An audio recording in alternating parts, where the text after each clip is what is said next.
Je fais une thèse en géologie. Et ce qui m'a attiré dans la géologie, c'est l'échelle de temps et aussi d'espace qui nous dépasse, nous, totalement.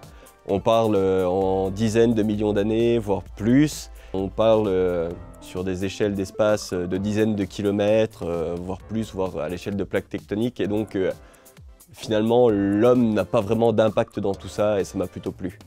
On est souvent dehors, sur le terrain, dans des montagnes, dans les Pyrénées, dans le Massif central, dans les Alpes et tout, et avec de l'observation de ce qui se passe voilà, dans les roches et ça m'a beaucoup plu.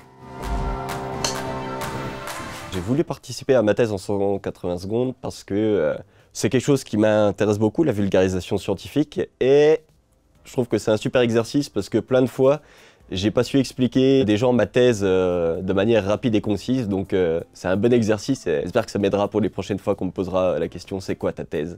Et c'est super dur à faire.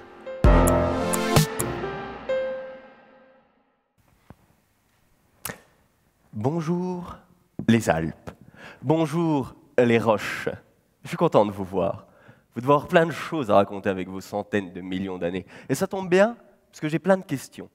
Alors j'ai fait quelques recherches et j'ai trouvé votre acte de naissance. Vous voyez le jour, il y a 400 millions d'années, au fond d'un océan. Très bien. Par contre, après, on perd totalement votre trace jusqu'à 250 millions d'années. Qu'est-ce que vous avez fait pendant 150 millions d'années? Mais ne vous en faites pas, petite cachotière de matière minérale. Je suis géologue. Et donc, je suis allé sur le terrain vous voir un peu. Et j'ai vu que vos couches sédimentaires étaient plissées, et même replissées, et plusieurs fois. Donc, ça veut dire qu'on vous a écrasé, qu'on vous a comprimé. Probablement une collision entre deux plaques tectoniques. Et, j'en suis désolé, mais j'ai dû un petit peu vous casser la gueule à grands coups de marteau pour pouvoir regarder les minéraux qui vous composaient. Et dedans, j'ai trouvé une éclogite, une roche composée de pyroxène et de grenat. Et quand j'analyse la chimie qui compose ces minéraux, je peux calculer les conditions de pression et de température à laquelle ils se sont formés.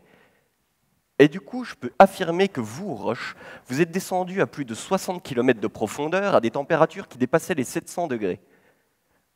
C'est pas mal quand même. Et du coup, on se pose la question, pourquoi est-ce que vous êtes à la surface maintenant? 60 km, c'est pas rien, et l'érosion ne peut pas suffire. Il y a donc forcément eu un impact tectonique. Et donc, encore en fouinant un peu sur le terrain, par-ci, par-là, j'ai trouvé un cisaillement, et d'autres. Et des cisaillements qui cisaillent d'autres cisaillements. C'est-à-dire, entre deux plaques tectoniques, non pas une collision, non pas une extension, mais un coulissage entre elles. Et ce cisaillement, eh bien, en datant des petits minéraux qui s'appellent des zircons, en regardant leur composition en uranium et en plomb, je peux dire qu'il a duré plus de 30 millions d'années. Et c'est ça qui vous a exhumé de vos 60 km de profondeur. Et en plus, je peux voir que vous avez des niveaux à quartz et feldspath, typiques, qui montrent que vous avez fondu. Vous étiez mi-roche, mi-magma. Ça vous a rendu molle, comme du dentifrice finalement.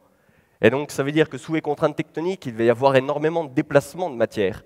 Déplacements de matière qui devaient engendrer peut-être du magmatisme, peut-être des séismes à grande profondeur, ce qui pourrait expliquer leur provenance. Hypothèse à tester dans cette thèse. Et je sais comment je vais faire.